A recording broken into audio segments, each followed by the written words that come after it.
And as we now move another 24 hours closer to the New York Giants playoff game, it's the New York Jets that once again take center stage because their owners said there is no playoff mandate for the New York Jets next year. What? There is no playoff mandate for Robert Saleh and Joe Douglas next year. What? He also said he's willing to spend big on getting a quarterback. All right, that's good. So let's weigh the pros and the cons. Not all bad. But how do you tell a long-suffering fan base that it is not playoffs or get the F out? How do you walk us through that? Good afternoon, Evan. How are you today, kid? I don't believe him. Yikes. I don't believe him. I'm telling you right now, I think it's a lie. I think it's BS. I think it's a strategy. It's a stupid strategy, but it is one where, let me tell you right now, Craig. Let me tell you right now, I'm going to make you a guarantee. Hold on. He thinks the team is loaded, but they don't have to make the playoffs? What are you talking about? I'm telling you right now, if the New York Jets don't make the playoffs next year, I guarantee you Robert Saleh is not working here anymore. Period. Stop. Now, Craig, I understand your frustration because I, like you, want to hear it. Like, I agree. I want to hear Woodrow Johnson say the words, "You best make the playoffs or I'm going to fire your ass." I want to hear it too. With that said, trust me, there's a playoff mandate. Even if he doesn't say there's a playoff mandate, good day, sir. Well, I don't care. Listen, maybe he's a liar, maybe he's not. Maybe he will fire, maybe he's not. And for a head coach that put the T-shirt that said "finish" on it in every single locker after the Jets' embarrassment to the Miami Dolphins as the guys get ready for their exit interviews and whatnot, why doesn't somebody step up and acknowledge that next year, I'm not saying you even have to win a playoff game, even go that far. I could make that point. There is too much talent now on this roster, more specifically on defense, but skill position-wise as well, with our wide receivers, for the New York Jets not to get into the playoffs. And the fact that we would go through this entire offseason now with nobody feeling that type of pressure as we are now 6-7 months away from, training camp, 3 months away from the draft and all that crap, is a bad message. I'd rather you lie the other way. I'd rather you come out and say whether you mean it or not. Right. This is an edict to everybody. If you want to have your New York Jet front door pass work a year from today, I better be in a playoff game next year. Don't you agree, though, Craig, actions speak louder than words?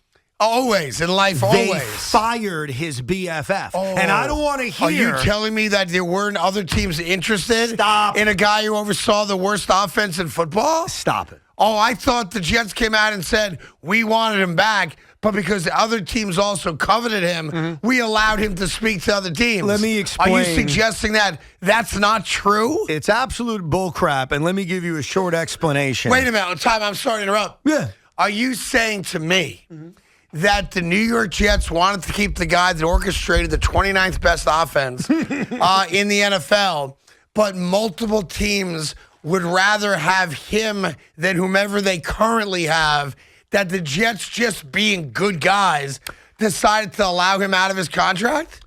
The same organization who told not one but two players after they made trade demands, shut your mouth. Yeah. You're playing for this team. So the organization, rightfully so, by the way, who said no to a trade demand, no to another trade demand, now gleefully said, we wanted him back, but there was a lot of interest in Mike LaFleur being the, quarterback coach somewhere. Yeah. Or I'm going to hold this football once in a while at practice coordinator somewhere, that they said, I'll let you go. They fired him, Craig. Of course they fired him, So right. here's my point. Yes. What sends a bigger message to Coach Saleh that your ass is on the line? Firing his BFF handpicked OC? Yeah. Or telling him there's a playoff mandate? Well, listen, I would say this. Hence, there's a playoff mandate. If Robert Saleh needed Mike LaFleur to be fired to understand that he's under pressure to make the playoffs, then he's the wrong guy to begin with. And no one's suggesting that he needed that to happen. But what I think Woody or Chris or someone, maybe even Joe Douglas, frankly, it could have been Joe, we don't know who it is, had to send the message loud and clear to Robert Saleh that you've had your training wheels taken off the bike now. Yeah. Now it's all about how good a head coach are you, because you may have gotten here, the cupboard was bare. I'll give you that. Sure. But the cupboard is no longer bare. You have talent-wise more talented teams that are playing playoff football this weekend. Hey, not only that, Craig, you have more talent than the team that Adam Gase coached to 7 wins not too long ago. Correct. Right. But I think they've done that. Like, you know what a playoff mandate does? Playoff mandate pleases me, and it pleases you, well, and I want to be Jet pleased. fans. No, and I agree with you. I'm not differing that you shouldn't want that. But I'm just telling you, and I think you know this deep down, there is a playoff mandate. When you take the offensive coordinator who's BFFs with the head coach and you fire his ass and you talk about the talent that you have, you're saying there's a playoff mandate without there being a playoff mandate. Robert Saleh is not the head coach of this team 2 years from now. If they miss the playoffs next year, that's a guarantee. I hope so. And I tell you what, my gut is that this was not the work of Woody Johnson. Who's it the work of? I think this is Joe Douglas. I think this is Joe Douglas because, as you've said a couple times now, and you're right, that Mike LaFleur was a Robert Saleh hire. Hey, you're going to make me head coach. I want to bring my guy with me. I've seen him work. I respect him. He's good. His brother's getting it done in Green Bay. Same tree, blah, blah, blah, blah, blah. And I think this is Joe Douglas saying, hey, wait a minute. You know, I got a 6-year contract here. I got off to a rough start draft-wise. I've made up for that. I think we'd all agree outside of the quarterback. He has built this team into a legitimate problem for a lot of other teams. Joe Douglas has built this team well, except for a little bit of an issue. He doesn't have a left tackle. Right. He doesn't have a quarterback, and he may not have a head coach. That's the one issue. He's done a really good job, except at the 3 most important things you need in building a football team. Yeah, and I give Joe Douglas a pass on Mackay. I don't give him a pass on the quarterback. And we could debate that. I don't have to be right on it. And the head coach, the jury is still out. And the head coach, we don't know. I mean, if they go 11-6 next year and they're hosting they're in a playoff game next year, we're going to feel a lot differently than we feel right now in this moment with his head coach. So I like the commitment to spend money to get one of the many veteran quarterbacks that may be available. If we're going to spend money and it's no regard for what we spend money, then we should be on the phone with the Green Bay Packers about Aaron Rodgers, absolutely, because he's got a $50 million price tag for next year alone on his back. And I want to see now, as you say, action speaks louder than words.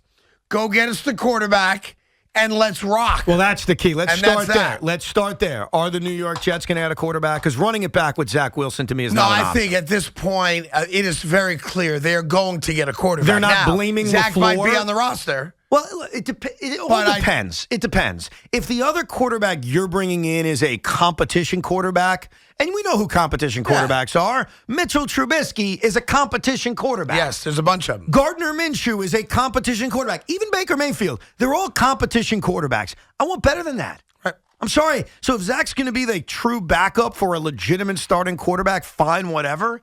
But I don't want him brought back in a competition way. And what scares me about the LaFleur firing is that while he did a terrible job for 2 years, I don't want him necessarily just being fired because he screwed up Zach Wilson and someone else is going to fix Zach Wilson. Because as far as I'm concerned, Zach Wilson's done around here. Zach Wilson can be the backup quarterback to a legitimate veteran starter. A legitimate veteran starter. If you want to sell me on that, I don't care. And by the way, with that said, yeah, I prefer Mike White as my backup. I'll argue that with you all day.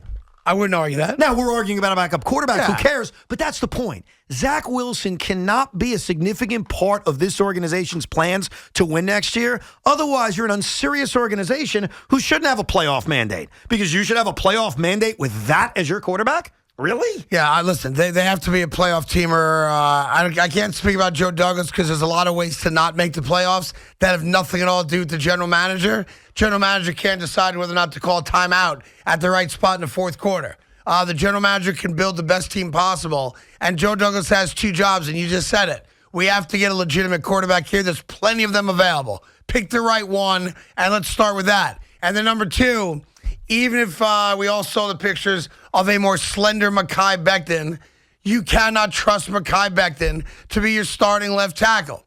He may be on the roster. He may be under contract, but you got to go get me a left tackle. Yeah. You want to use Mekhi for depth? and knock on wood, Mekhi is healthy and in great shape, and he can push somebody and earn a job, I'm good with it. But you have to address left tackle. What? You may have to address right tackle about AVT's injury, and you got to get a freaking quarterback. Craig, as good of a job as Joe Douglas has done, and he has, the three most important things in winning in the NFL, ask the Giants. Their left tackle's Andrew Thomas. He's pretty good. Their quarterback is Daniel Jones. He had a really good year this year. Their head coach, Brian Daboll, should be coach of the year. That's the trifecta. The Jets right now have none of that. Correct. They do not have a left tackle. Right. They do not have a quarterback. And I'll say this about the coach. Jury's out, but I lean towards no. I think you lean towards no. I think most Jet fans lean towards no. I don't say 100%, but if I had to pick one side or the other, the side is no. So right now, this general manager has done a fine job, is still missing on the three most important ingredients in winning in the NFL. Now, truth be told, and I have to be fair about it, I wanted Saleh to be hired. So, the fact that he has not yet proven he is the guy, and this will be his last chance to prove it, I'm not going to bury Joe Douglas because that's the guy I wanted. So I was wrong, too. If he turns out... You're not the general... I know, but the general manager. I can't, but like if I spend, let's just make this up, a month yelling and screaming, I want Saleh, I want Saleh, I want Saleh, and I get the guy I specifically wanted, and that's exactly what happened. If he doesn't pan out, I'm not going to then bury the general manager. That's me. I'm not saying you can't. I wouldn't do it because for weeks I came on this show with you saying, Saleh, Saleh, Saleh, Saleh. I got what I wanted. Yeah, but there's a lot of things we want as fans that we'll admit we're wrong about. Yeah, but I'm not going to kill the GM on it. That's my point. That wouldn't be fair. That would be duplicitous. I'm not killing the GM. I'm describing his track record here. His track record here is, yes, he's turned this defense around. Yes, last year's draft looks amazing. All that's true. I love the talent on this team. Those are facts. Here's the other facts. They don't have a left tackle. They don't have a quarterback, and the jury's out on the coach. Whether my opinion was, it doesn't matter what my opinion was. That's the general manager's resume. If he doesn't get it done, Saleh's out, and then you question, do you get rid of the GM as well? I mean, he will pay the piper for those decisions. I'm not going to kill him on hiring Saleh because Saleh's the guy I wanted. Well, okay. But Woody Johnson can. Sure. Absolutely. Well, now they got to go find an offensive coordinator, and here's the problem. This offensive coordinator, whoever it is, and I've got my preferences. We'll get to that maybe some other time. You have to convince that OC to come here with a head coach that's clearly on a playoff mandate, which means he can be fired after 1 year, and you don't even know who your quarterback is. You walk through that door and take this job, and you have no idea who's running your offense. Chicken and egg it then. Go ahead. Who do you hire first, the quarterback or the coach? They're going to hire the coach first. You think so? Yeah. No question. No guarantee on that. Yeah, they are.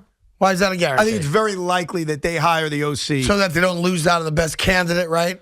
So like post-Super Bowl. Also because... Or I guess the way it goes is once you're eliminated, unless you get permission, and if it's an upgrade, the team can't stop you from taking a promotion. Well, in other words, pardon me, if you're like a top-notch stud quarterback coach and the Jets want to hire you to be OC, the team you're with, unless they give you the job there, have to let you go do that because it's an upgrade. Right. But also, Robert Saleh at his press conference today, and you could call BS on this. That's fine. I just want to give you the info. Yeah. Robert Saleh said the new offensive coordinator will have say in who the quarterback is. His words.